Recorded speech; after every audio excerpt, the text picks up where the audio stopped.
Hello, hello, hello. You are tuning into another episode of The Wunderkind Show. Today's topic, Club Shannon Sharpe, and Michael Vick.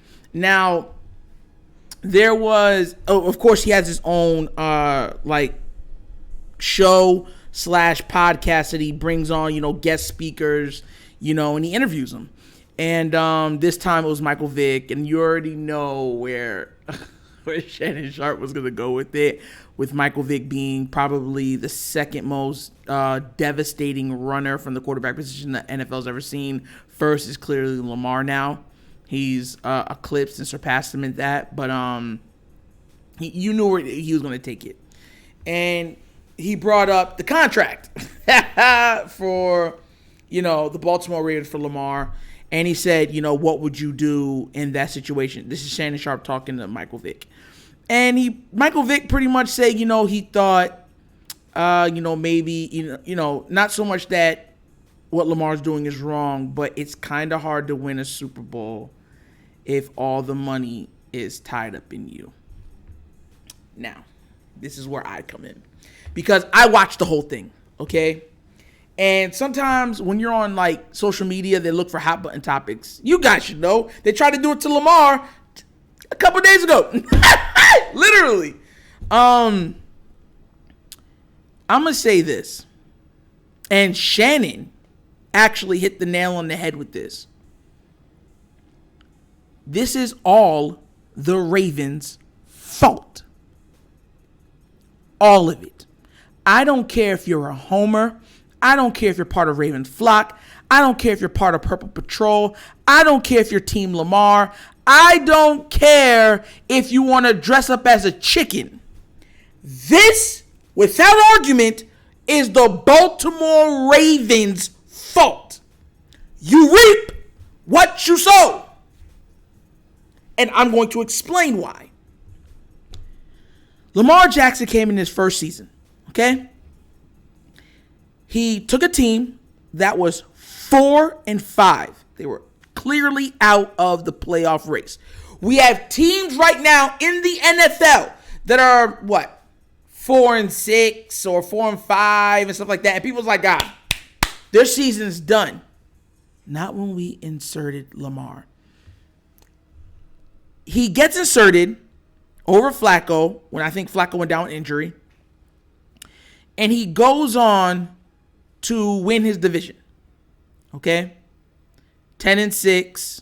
That's a very solid record in the NFL. Everybody knows that. And he goes to the playoffs, which he loses his first game. There.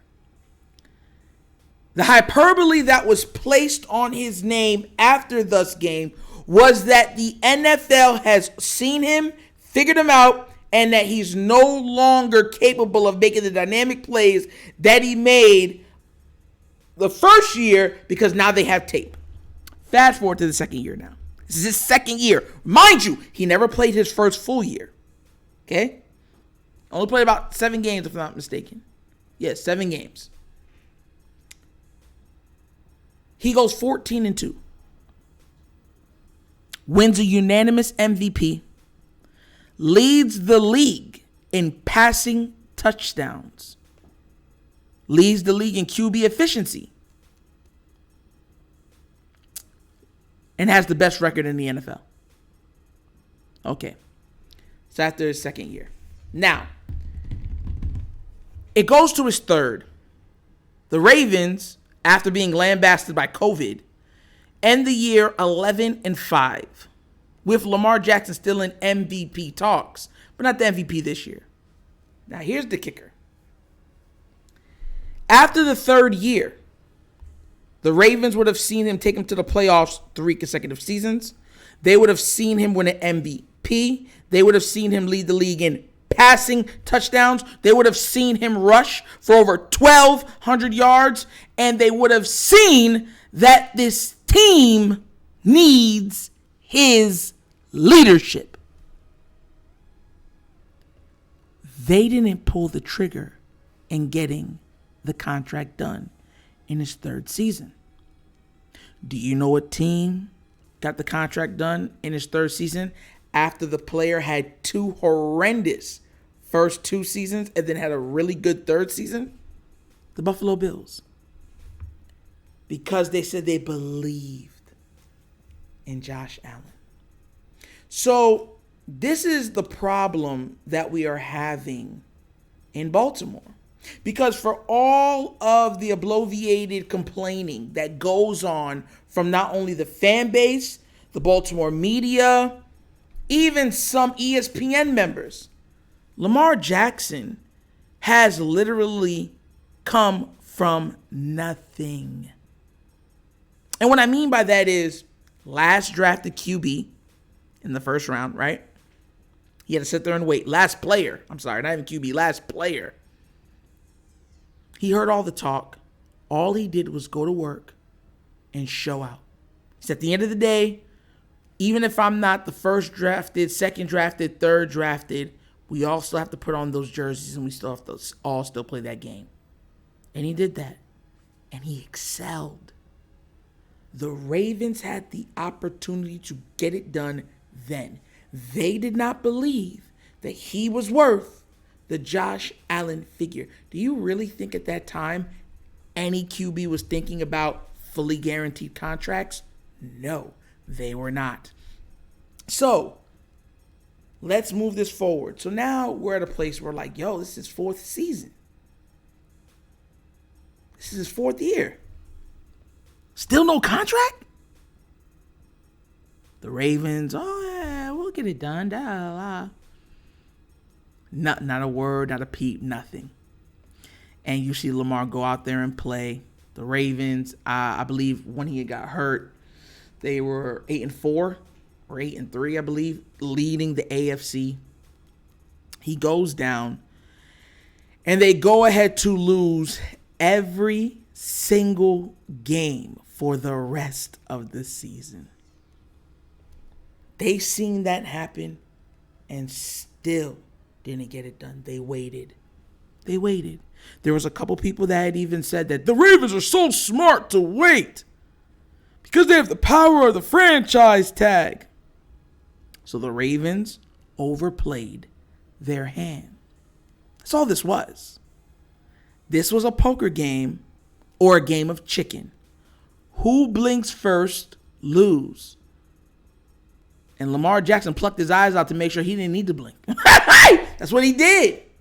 So when you go back to the video and you hear Michael Vick saying, oh, it's going to be kind of hard to, build a championship with the money, most of the money being to you, I would combat that statement and say, what did they do for Lamar offensively with him on his rookie contract? There were seasons where Lamar Jackson was getting paid $1.1 million. And they never went and got him a true number one. They never went and got him a true weapon. So now, because Shannon Sharpe was saying the same thing. Shannon Sharpe, and for all the Lamar hate that he does at times, he said they made Lamar wait. They made that brother sit and wait. Last, you're going to play out this contract. You signed it. You better honor it. He did. Now, because you waited, you don't like where the QB market is just gone. Now you're complaining. It's like, what's that old saying? You want your cake and you want to eat it too? Doesn't work like that. You thought you held all the power, and because you thought you held all the power, all the cards, thought you had a nice hand, you said, nah, he can wait. We can get it done when we get it done. Problem is that everybody with common sense that understands the NFL was saying the price is going up. It's going to keep going up. It's not going to go up that much. No. And then Cleveland, and I truly believe Cleveland did it to screw over the Ravens. I truly believe that. I think they did it to screw over the Ravens. I think they did it to screw over Cincinnati. Because we all knew that, Ben Roethlisberger was on his last leg, so they didn't worry about them. But they gave him a contract fully guaranteed. And the funny thing is, it's not the first fully guaranteed contract in NFL history either. It's just the most well-known because of the off-field and the amount. The off-field stuff with Deshaun. And, of course, the amount that it was for. Because Kirk Cousins has been getting fully guaranteed contracts for the last 6 or 7 years.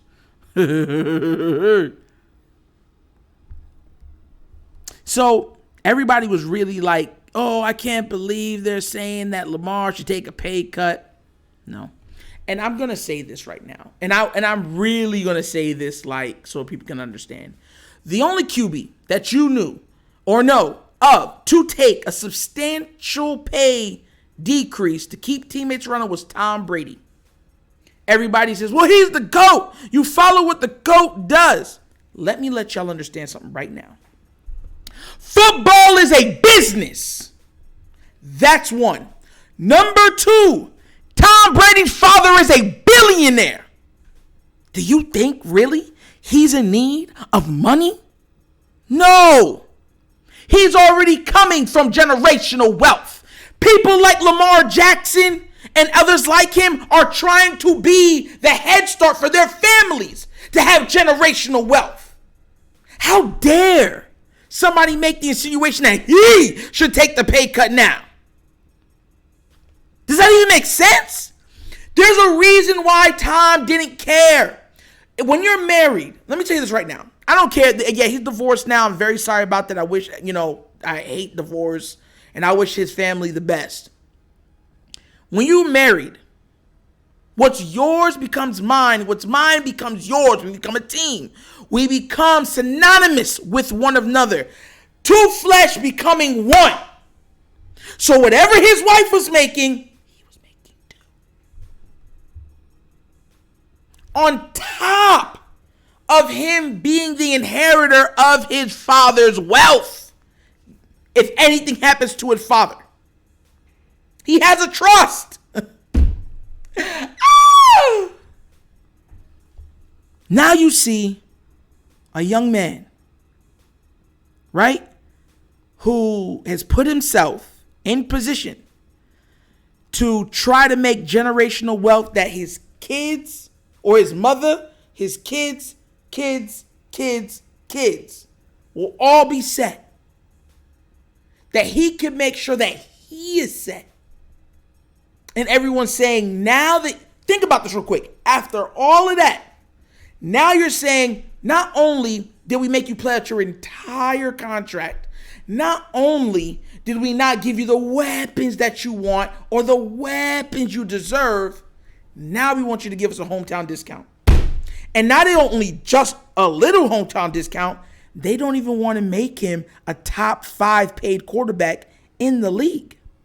And you would say, how do I know that? Because Lamar's already came out and said they didn't even offer him, right, what Russell Wilson got. They offered him $135 million guaranteed. Now, for anybody who's like, oh, that's a lot of money, please go look up the QB market for guaranteed money.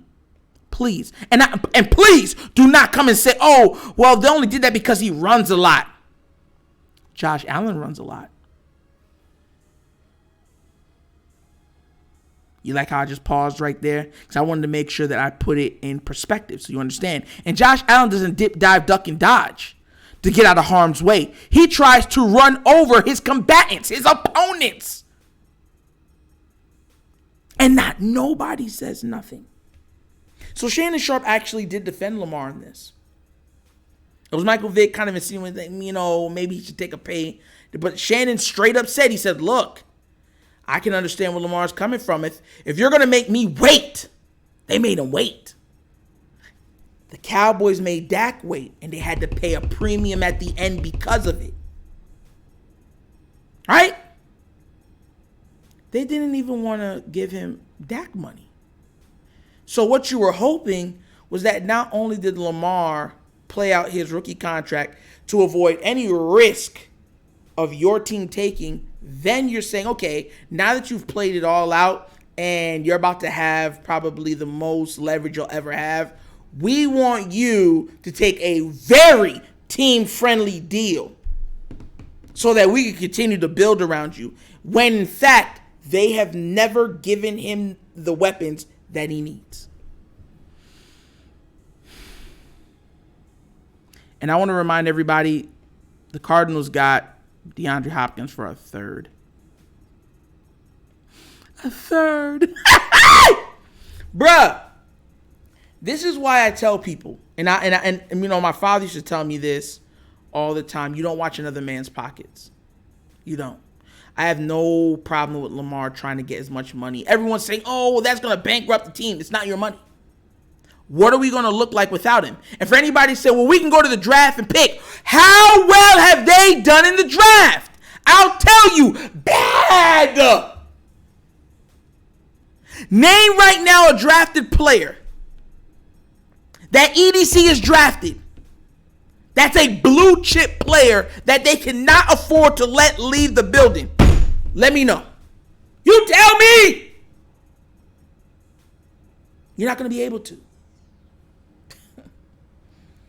Oh, God, I'm telling you, man. After watching the last game, it was literally like reliving 2019's playoff game versus the Titans. And I'm going to be real with you. Michael Vick also said, you know, he brought up the agent thing. And I was never going to forget that point. He brought up the agent part, and he said, you know, guidance or whatever else like that. But here's the kicker. Michael Vick said that he needed his agent because he looked at him almost like a father figure. Lamar's not looking for anybody for a father figure. He's not. He's not looking or needing guidance like that. Hence his decision. Hence the way he carries himself. Hence his business acumen. And look, there's nothing wrong with having an agent. But at the same token, there's nothing wrong with not having an agent. If you want to say that a contract, I'm going to show you how crazy the Ravens are. I truly believe if they would have went to Lamar and said, look, Lamar, we could get close to that number, but maybe not to it. But what we'll do is we'll make it more as a whole, but the guarantee will be a little less. Y'all think that Lamar wouldn't take 220, 210, fully guaranteed? You think he wouldn't do that? Now, mind you, I'm not saying that he was, because I don't know the man, right? I do not know the man. But at that time, you think he wouldn't do something like that? I think he would. I think he would, and he deserves every penny. Now, if he wanted to take a little more than what Deshaun got, said, no, I want what Deshaun got, then fine, give it to him. But then make it a $300 million contract so you have some wiggle room. It's like, okay, we'll guarantee what Deshaun got. We'll make it a $275 million contract so it'll give us some wiggle room. You think Lamar wouldn't do that? Hey! But the Ravens are unwilling to do so. Especially after there has been, what's it called? Let's just say there's been pieces to come out that the owner of the Ravens, one of the richest owners in the NFL. Top 5, if I'm not mistaken. Articles. Sorry. When you have a brain fart. Yeah, there's been multiple articles to come out that Bisciotti is extremely well off. So well off that when the team is having a bad day and the coaches need some time off in the offseason, they all go to an island together on a yacht for millions of dollars and just unwind.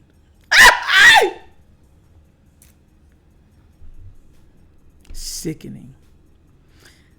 Lamar Jackson is going against the status quo. That's why he's getting the pushback that he's getting. None of these owners truly want it like that. And guess what? The Browns, for once, is playing 3D chess, not checkers. So, you know, I think he deserves it. I think the Ravens should give it to him. I think that eventually that they will give it to him, because what's the alternative?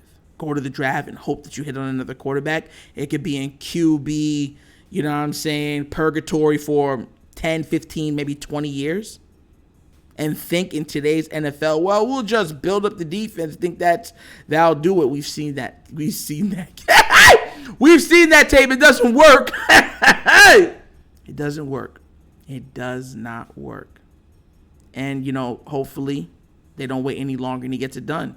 But I think they're going to get it done, and I think it has to get done. And I think when he gets it done, it's going to reshape the QB market for years to come.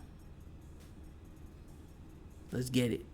And that was another episode of the Wunderkind Show. You guys can be anywhere else in the world, but you hear me. You know I appreciate that. Please remember, like, subscribe, hit that notification bell or the notification icon. Bing, bing, bing. And yeah. Oh, leave comments. If you're new here, don't be scared.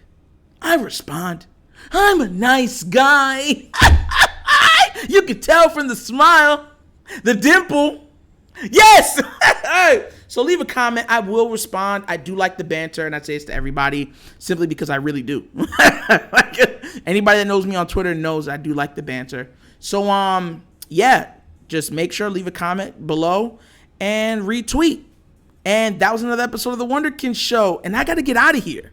I got work. I got other work to do, baby. I got other content to make. So I'm out of here. And you know my slogan, right? Y'all know it. And if you're new to it, you're going to learn it. Peace. Because Nitro's out. Yerp.